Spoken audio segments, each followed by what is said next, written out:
Hi, I'm Danny Gatton, and I'm from Washington, D.C., and I'm here to teach you how to play guitar in probably some ways that you've never heard anybody play it before.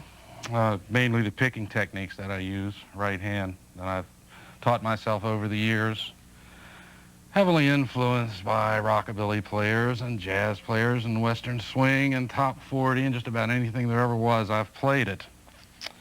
I haven't toured with that many people that are well known, with the exception of country great Roger Miller and Robert Gordon from New York City, where we're filming this.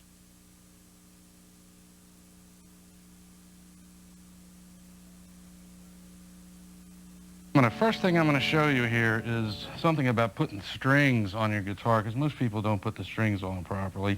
If we can get a close shot of these tuners, when you put strings on, especially on a Fender, you should leave as much string around the tuner as you can.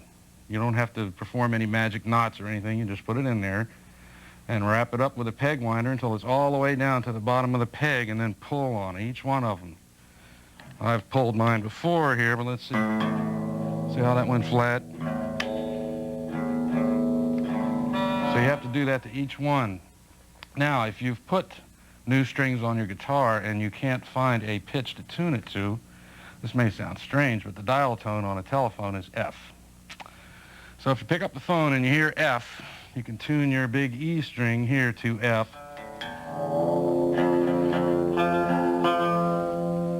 That's what you'll hear on the phone, something close to that.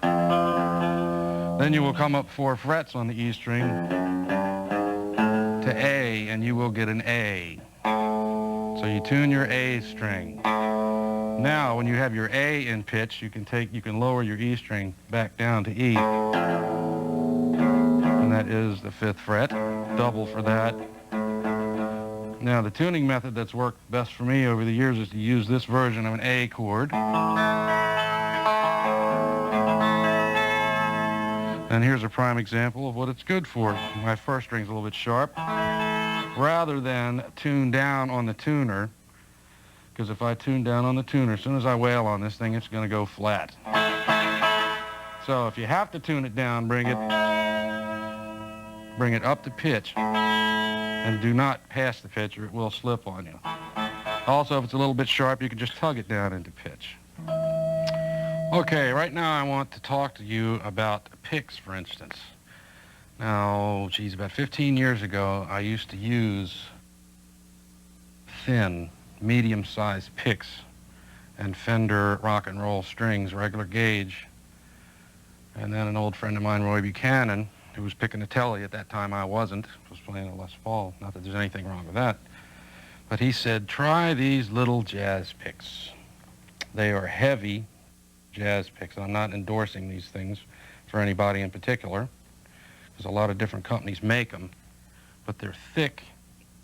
They don't bounce around a whole lot, and you can get anything you want out of them because they're not too floppy. Now, I had these knobs custom made for this guitar. They're reproductions of Fender Broadcaster knobs. They're made out of stainless steel, and they have a particularly heavy knurl cut into them, so I can take these picks like this and scratch them on the knob and cut grooves in it, so the thing will fall out of my hand so much. Also, for another thing for you guys that smoke or that play in nightclubs, cigarette ashes on the tips of your fingers works good when you get sweaty fingers, to keep from dropping your pick too. Another thing here, fingernails. I play with a flat pick and all 3 fingers, and you have to have a certain length of nails. Mine aren't very long, but they don't have to be for what I do. So to play the different styles that I play, I have to use all of my fingers to do it. Not that I don't flat pick, I do that too. We'll get into that in a minute though.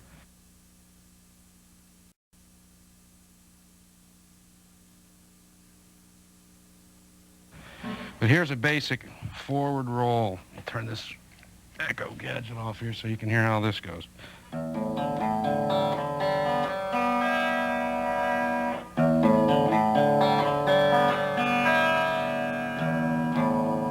You might say, what's that good for? Well, it's good for arpeggios.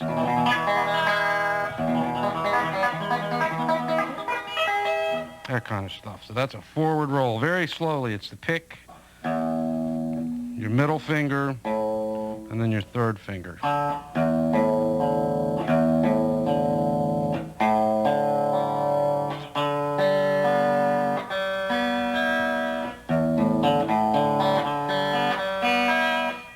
exercises. You can lay in bed and do these things and watch TV. You don't even have to think about it. They're just good for you. It was in tune when I bought it. All right, a backward roll. One way to do the backward roll is exactly the opposite of the forward roll, starting this way. Third finger, second finger, and pick. And that has its place, but mostly for slower things. I don't find that to be very accurate back picking. So to back pick it, I use my middle finger on the first string, an upstroke on the second string with the pick, and a downstroke on the third with the pick, like this.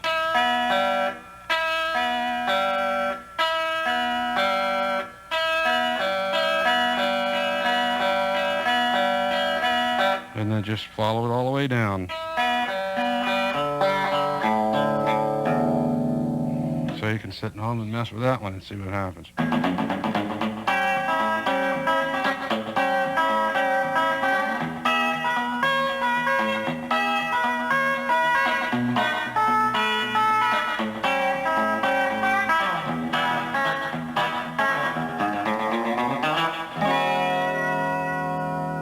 All right, now I'm going to show you how to do this little riff here. This is like without any echo or anything. It sounds like.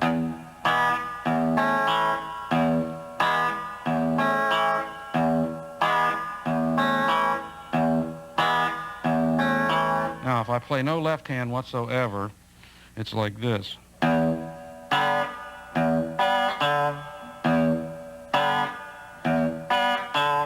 So it's the pick on the sixth string, the pick and your second and third finger on the fourth, third, and second strings. Then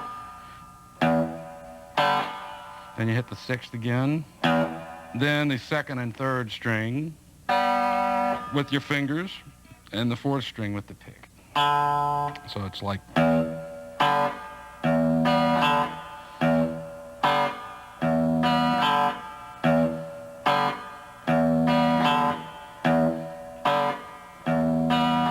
Now, if you start throwing the chords in there, you use a basic E chord to an A chord made with your third finger straight across. That is the crude way to do it, but it works great.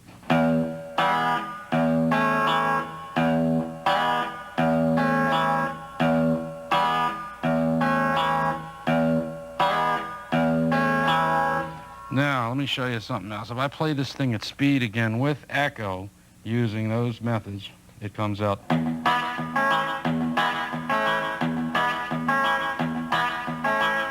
So what I did there was just basically this.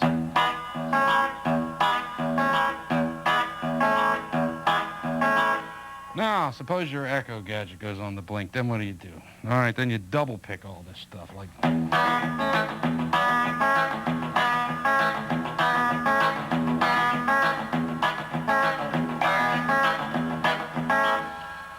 Doing that very slowly is.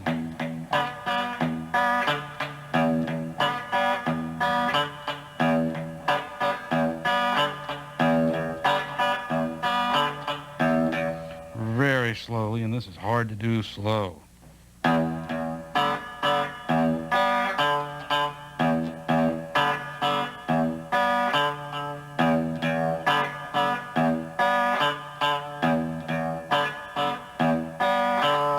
Hope you can pick that up. One more time, that is.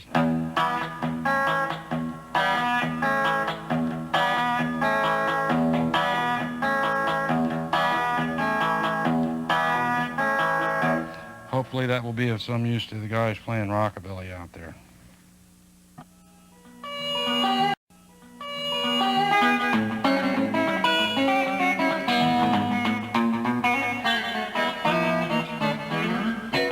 All right, I'm going to talk about Merle Travis style of picking right now. That little song right there, I'm sure you all have heard that before. Let me play that real slow for you.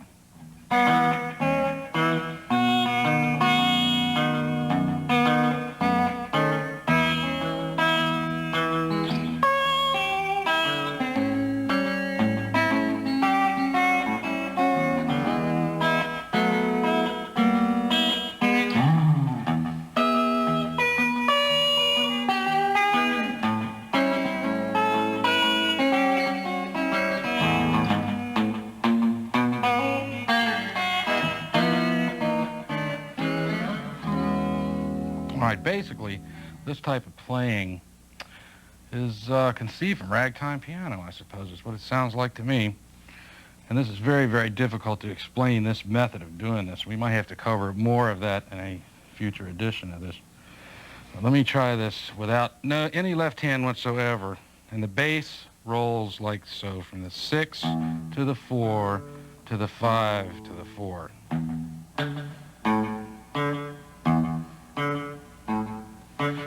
Let me turn this echo off. All this is done with the pick.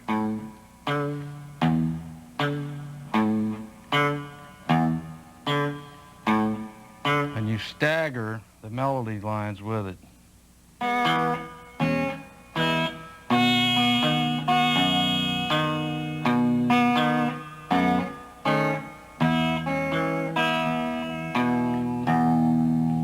All right, no left hand whatsoever. I'm going to do just the right hand picking pattern.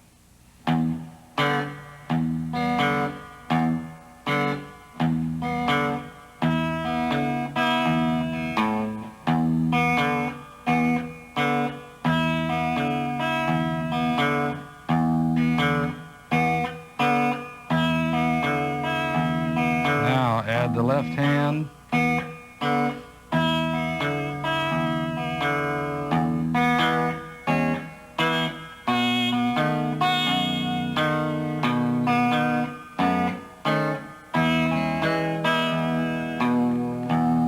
So that is a brief introduction into Merle Travis.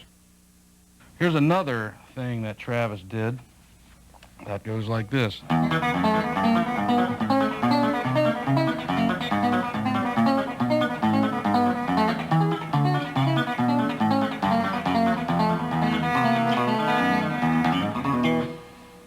Sounds harder than it really is. It's a right-hand picking pattern that goes. That's 6, 4, 5, 3.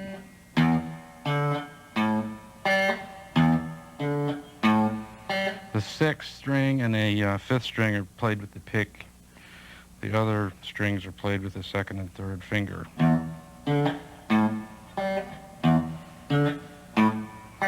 At that point, you would play like an E chord. Then you would play an F sharp minor, a G minor, an A flat minor. It comes up.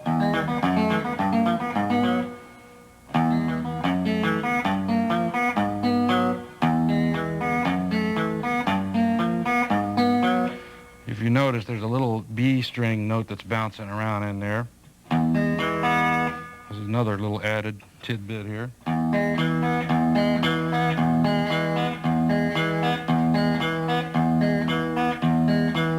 That's the higher version of it. In which case you use a chord that looks like this: F sharp, E, and A. Like this.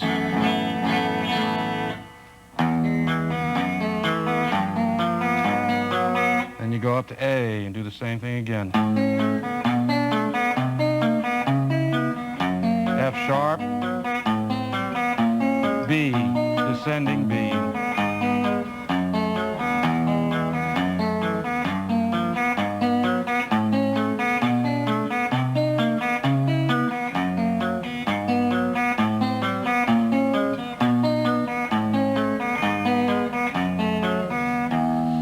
Once more with the echo, because it sounds much better that way. It sounds.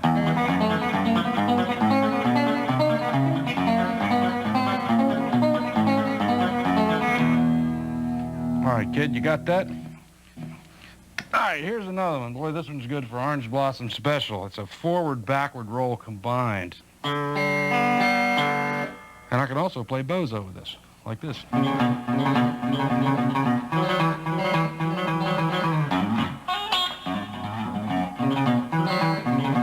Pretty silly, huh? All right, that one very slowly is a forward roll. Then you come back to we're on the E, A, and D strings. Then you do an upstroke on the A with the pick. Then a downstroke on the E with the pick.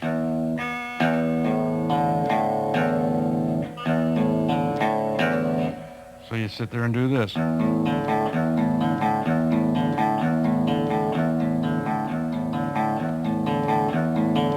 This is the effortless way to play guitar. Nobody's lazier than me, and I figured all these things out. So.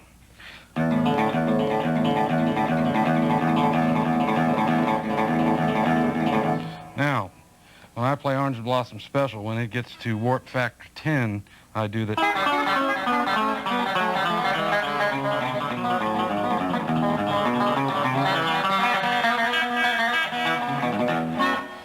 So that thing was done on from the D to the B string. And we might do something like this.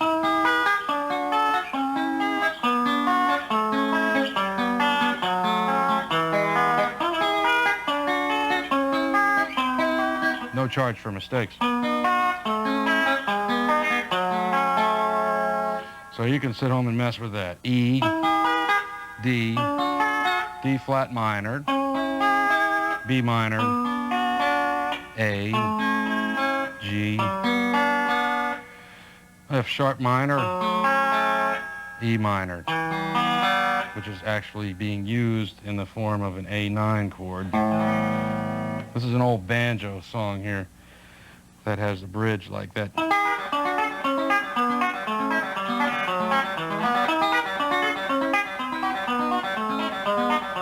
And you can throw in the Travis stuff.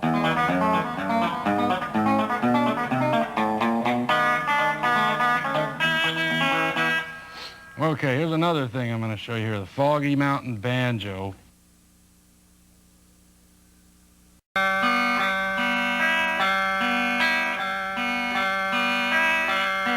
And you say, what is that good for? It's good for this.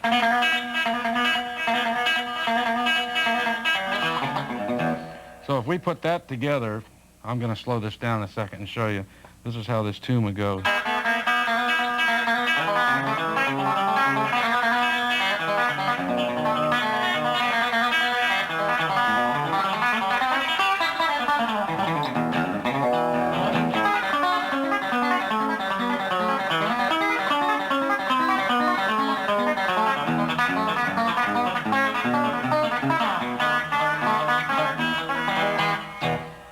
Okay, this Foggy Mountain thing will drive you crazy when you put the left hand in it. Do it real slow again without the left hand.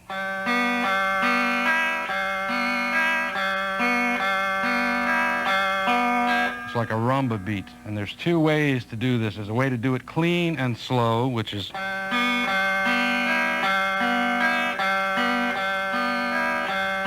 And there's another way to do it fast, which you double pick the third string.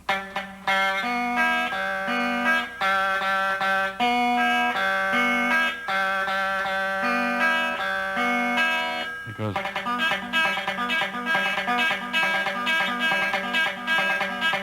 as opposed to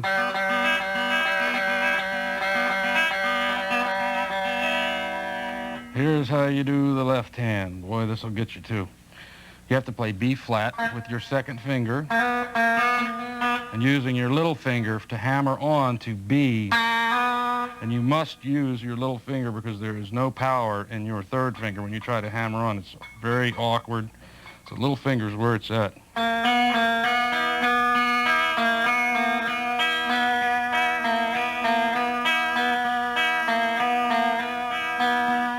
Very slowly, that is.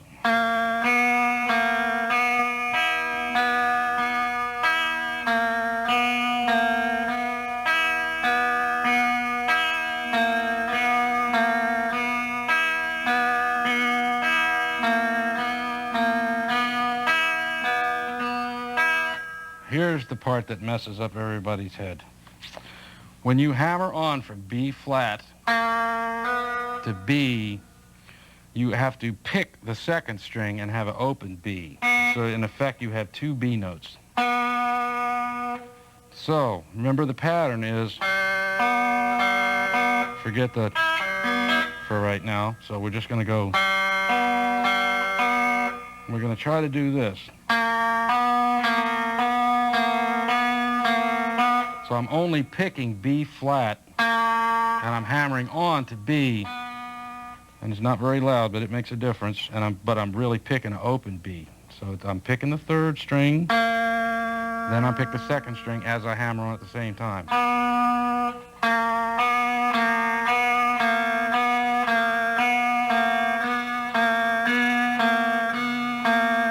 Now, if your mind's like everybody else's, you'll say, oh my God, I can't do that. What is the matter here? So you just have to fiddle with that one to get it. So here it is again. All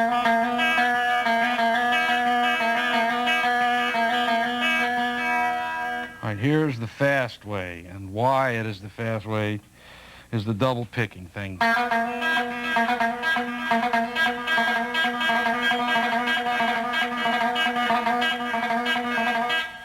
It's very staccato and it works at high speed, but it doesn't work good at low speed. It'll sound like...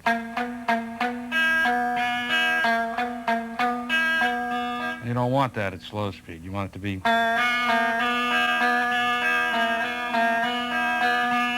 Likewise, if you try to play it the slow way, fast, it comes out... It rings too much and it doesn't work good. The other method is better.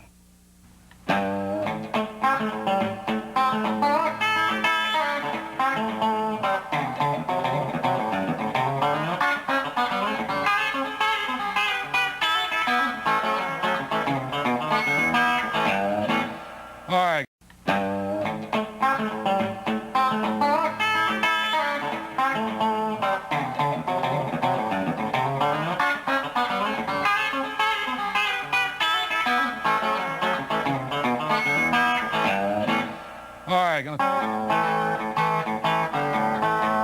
It's almost like Travis style, but you just play one note, for instance. And we'll play this in E for simplicity right now.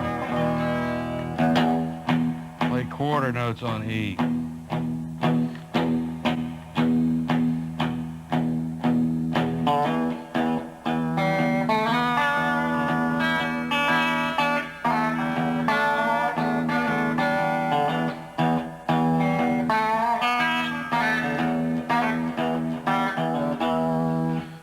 Harder to do slow than it is fast.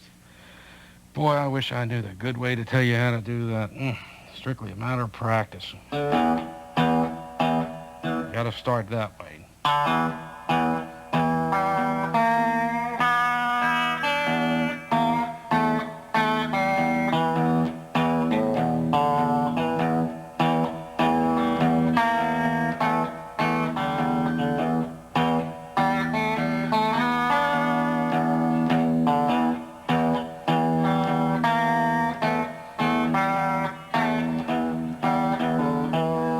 So there's staggered noting in there.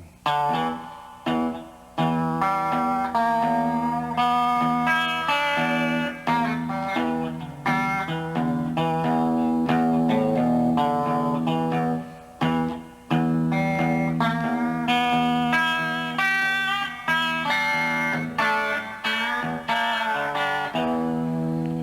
right, the reason I'm doing that right now is because I'm getting into this country funk thing, and it's very similar to that.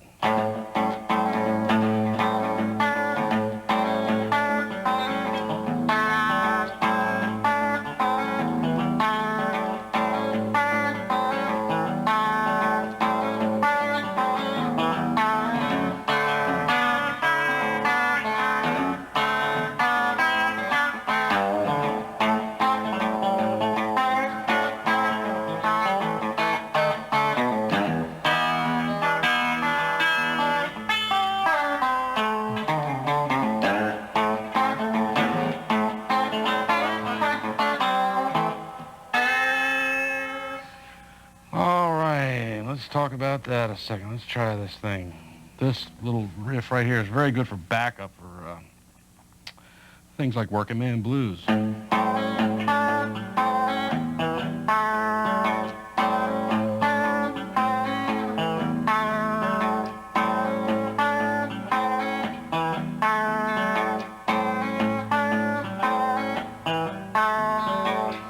Very slowly, that is.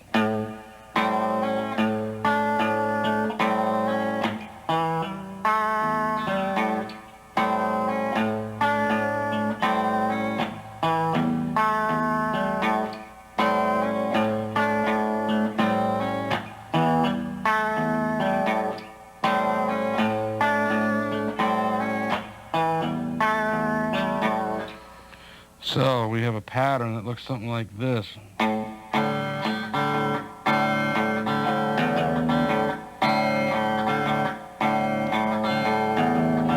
Very slowly, that is.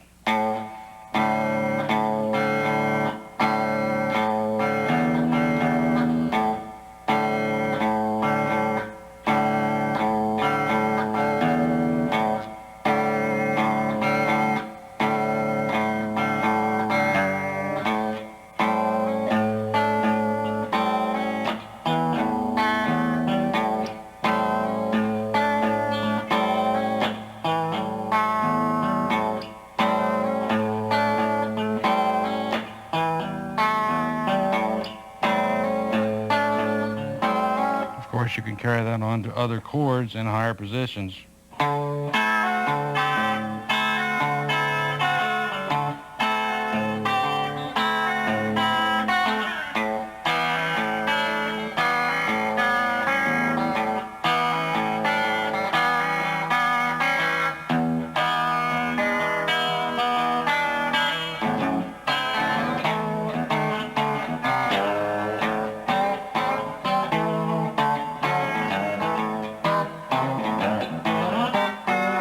Something along those lines. I hope that makes some sense to you.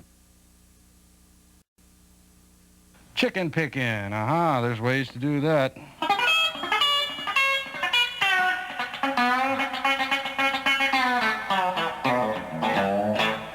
That's my favorite method of doing it.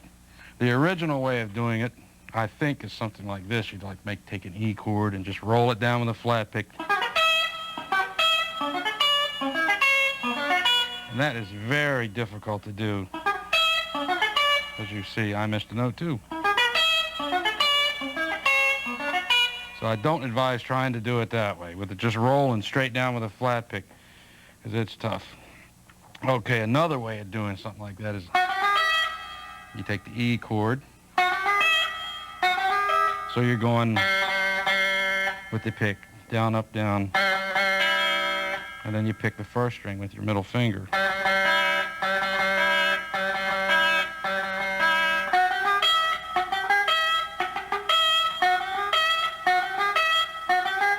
And you muffle the thing down here with the palm of your hand on the bridge.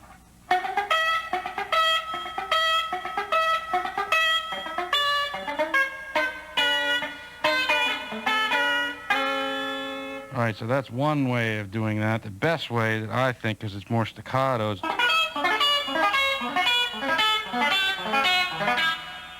that method really makes the first string pop. And all that is a forward roll and then a downstroke on the first string with the pick.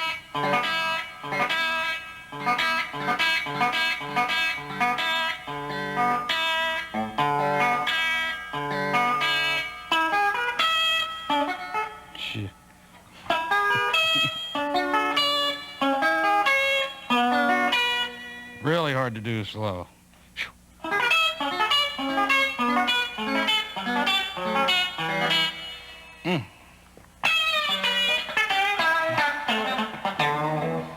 There's a flat picking way of doing it. You play the high string, rather than hit it with the flat pick, pull it off with your middle finger.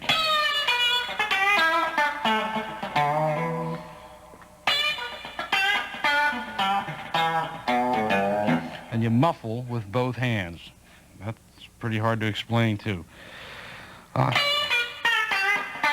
right, that was like a left hand muffle. Try to do this without muffling any right hand at all. You'll notice that the middle notes are inferred. They're not really there.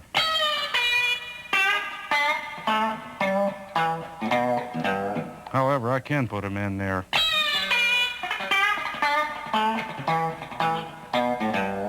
So that kind of thing is like the very same thing.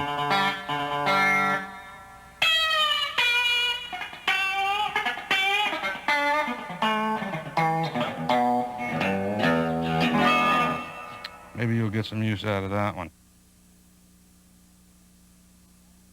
Here's something that New Orleans guys used to play, mostly piano players. Old Fats Domino tunes used to go like this. This is good for backup.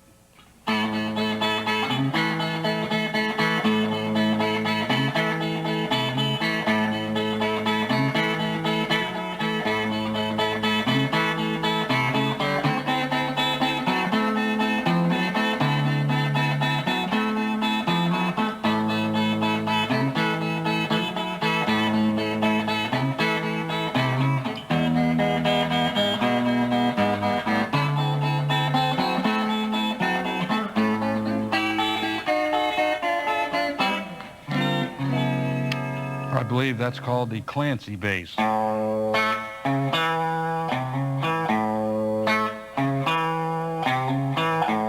what you do is play that, the quarter notes, while you play the eighth notes on top with your little finger and third finger. Actually, middle finger too. We got all three of them going there.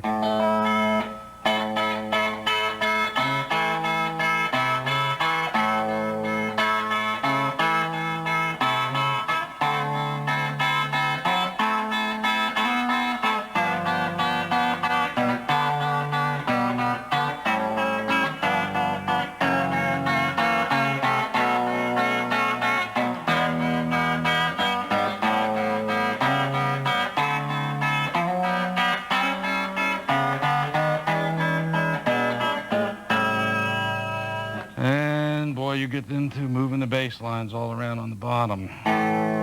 Well, let me touch on that one briefly. So let's say we played A and we went.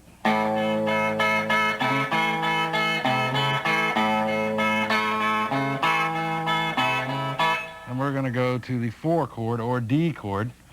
What we're going to make here is a D9. Here's a real D9. But we're kind of like making an A minor chord with a D note in the bottom of it. So it's an inferred D chord.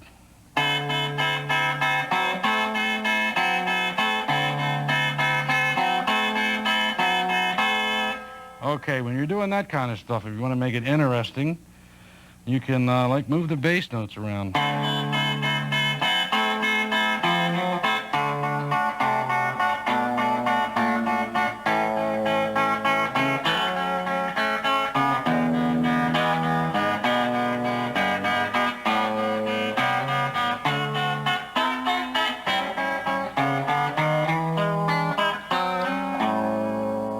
So that's the method of playing that kind of thing. Here's like the way guys do boogie woogie piano kind of stuff. I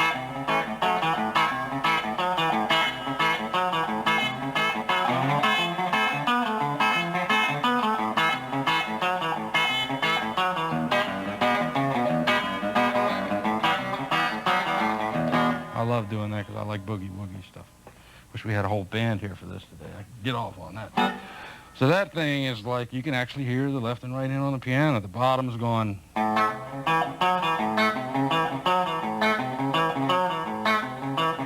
Very slowly, that is.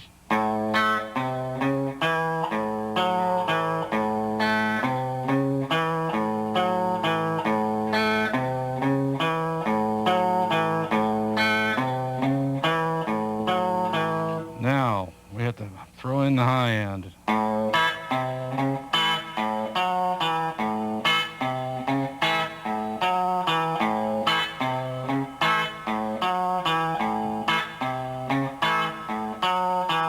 So if you notice, you got this. You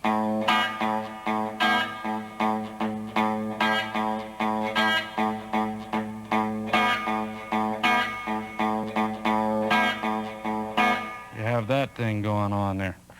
I feel like playing some of that stuff, so I might play a little bit.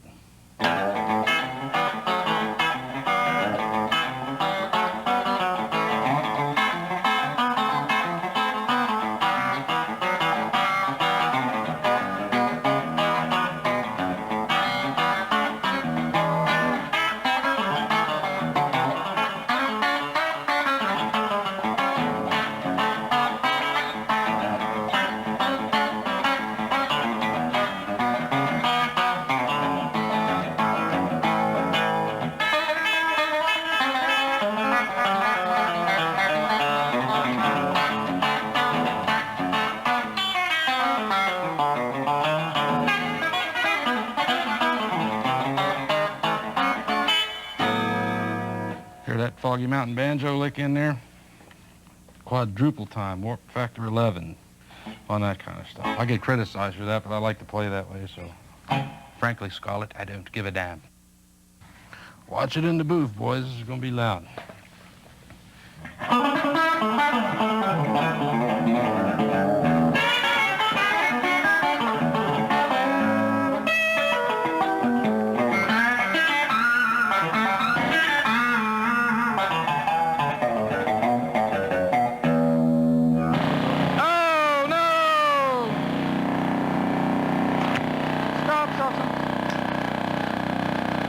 I wish it hadn't have done that. All right, now I'm going to get into some single note picking kind of things. Here is an exercise that is extremely good for up and down picking. It's very simple and it looks dumb, but it's hard to do. And it's almost a chromatic scale, but not quite.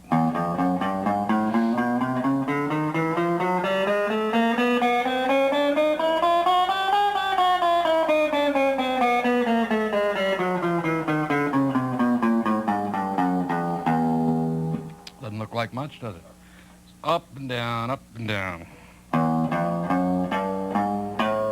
Actually, it starts with a downstroke. I lied. So you start with a downstroke. You get to A flat, that's a downstroke. When you get to A, it's an upstroke.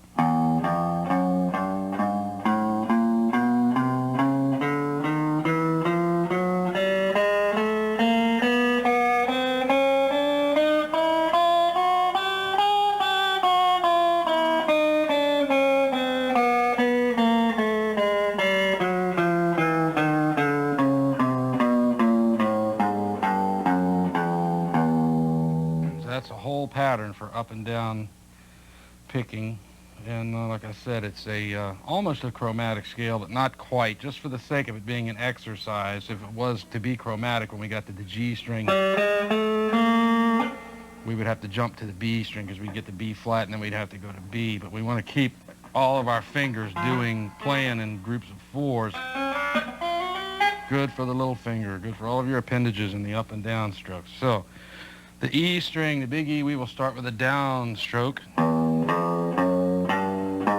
and it ends with a downstroke. Now, because it ended with a downstroke, we go to the A string and starts with an upstroke, because everything has to be up and down consistently. So the A string portion of that ended on an upstroke, therefore the D is going to be a downstroke. Same as the E, and so on and so on. So chromatically, it just goes.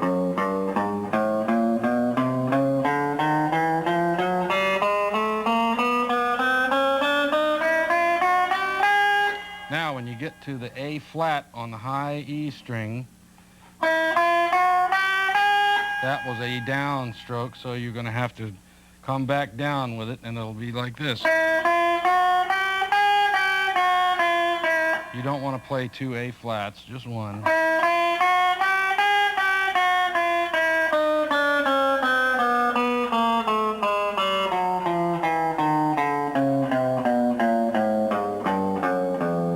So that's a good warm-up exercise for both hands. And if you really wanted to play that lick and play it fast, I wouldn't advise trying to do it that way. At least I can't, not real fast.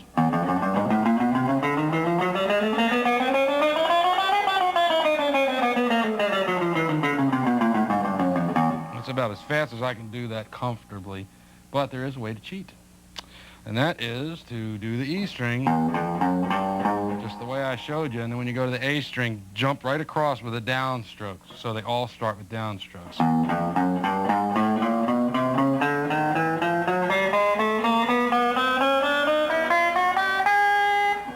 Once again, slowly.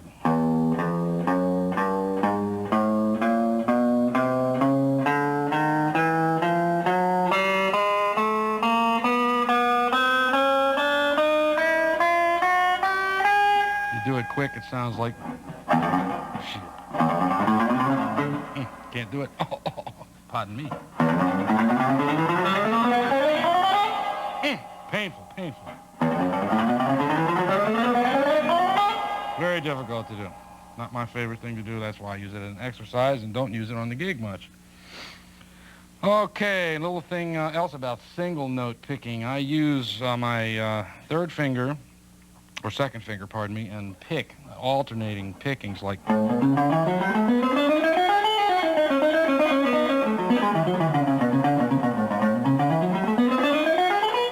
Let's make this an exercise also.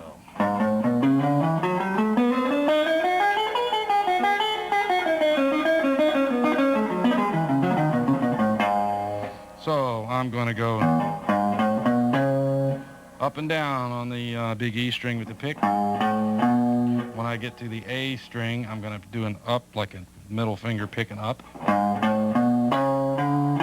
Then it's a downstroke and an upstroke with the pick.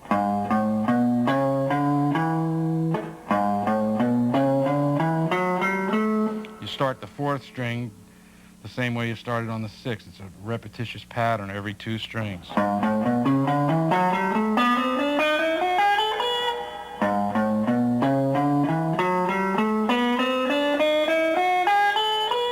And I stress that these things are very hard to play slow. It's a lot easier to do them at a decent tempo.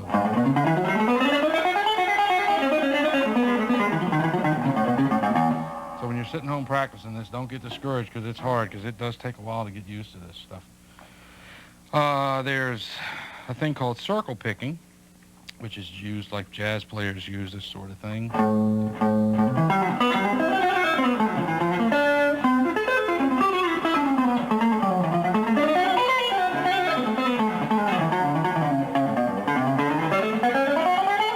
Toward the end of there, I finally got onto it.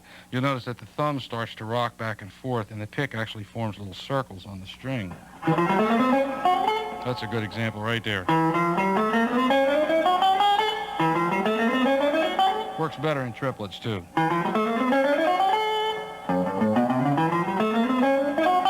So you can do that little exercise very slowly. It's F sharp, G, and A.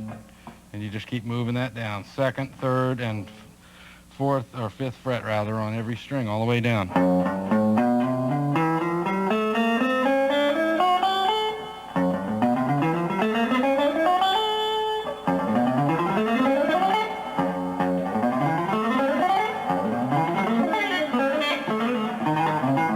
Whatever, a little crap there at the end, but no extra charge. There's another thing I was going to get into earlier and I forgot to do it. Was a little thing about Les Paul, who was my hero when I was a kid. And one of the most amazing things that he did, everything he did was incredible, but this one particular thing always knocked me out.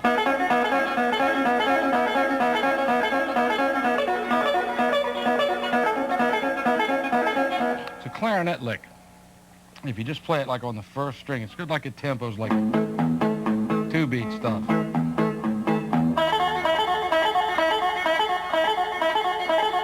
That's like doing it on one string, and it's the same thing as a cymbal ride. It goes da da da da da da da, and the pick goes.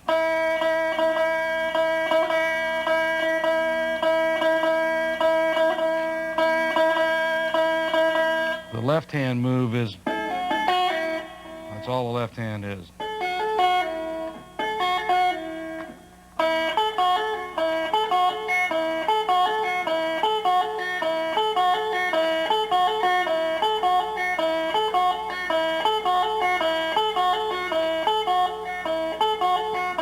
So you can put two strings on that and do it in harmony.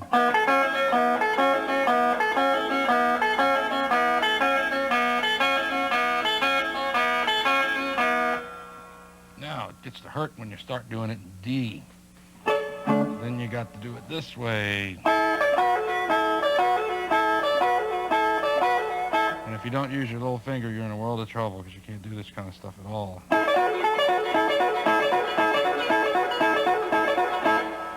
So that's one little method of doing that. There's an inside way of doing that very same thing. And it goes like... Done at speed, it's... That thing very slowly is...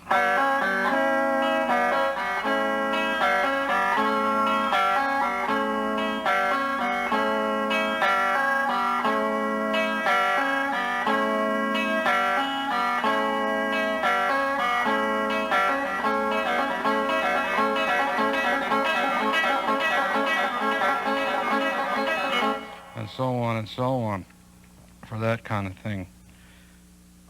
Right now I'm going to do a little something with the volume and tone controls, and I have to apologize for the pots in this thing. I've had them forever, and they've been modified slightly, and they work so good I hate to change them, but the carbons are shot in them. So they're going to make some noise, but they sure feel good to me.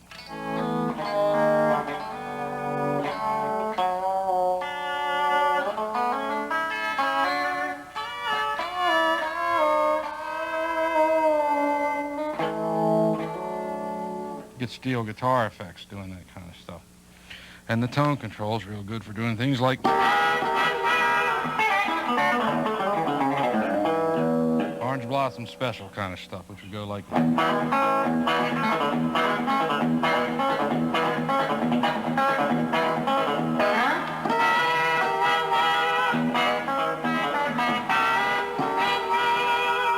you can see where that works.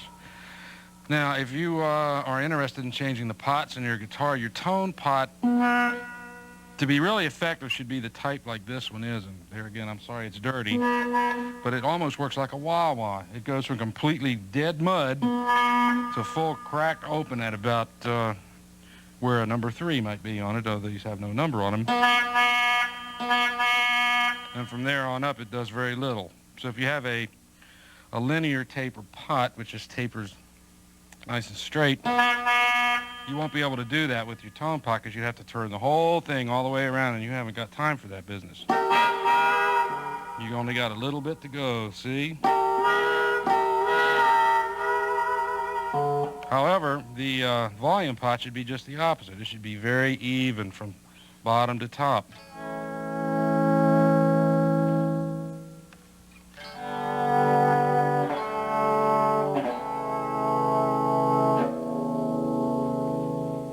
And if you're a telly picker like me, you kind of get used to these things being where they are.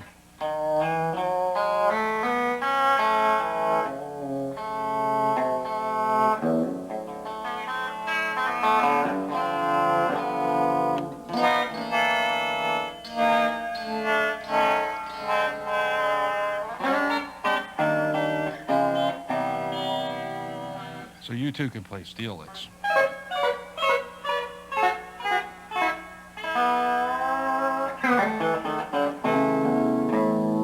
That's a little steel lick right there. I'll show you that real quick. We're playing an E, for instance.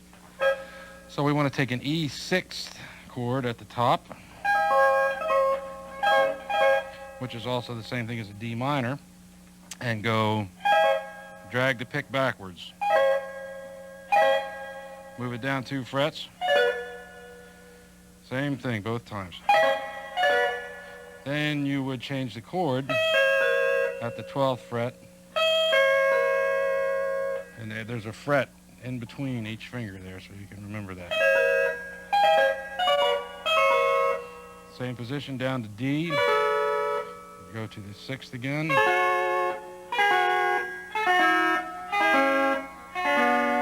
And it comes out something like.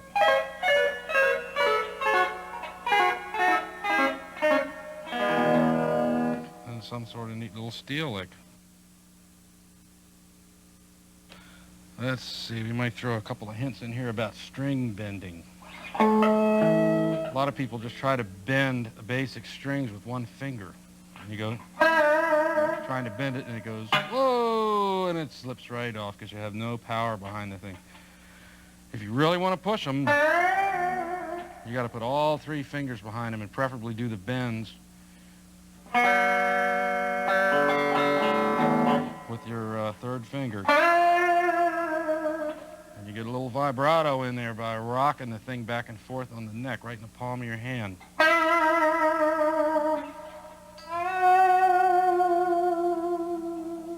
If I try to do that without doing that, it goes, and I get these little things throwing up in the background. That's not too cool. That can be very embarrassing, right? So, on that note, maybe I'll play a little blues here one time.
another little thing I like to do, play with the beer bottle. I'm going to tune this E string back up. I had dropped it to low A.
Just kidding, just fooling around there, you know what I mean? But it's fun to play with the beer bottle, especially if you drink a whole lot of them, which is how I learned.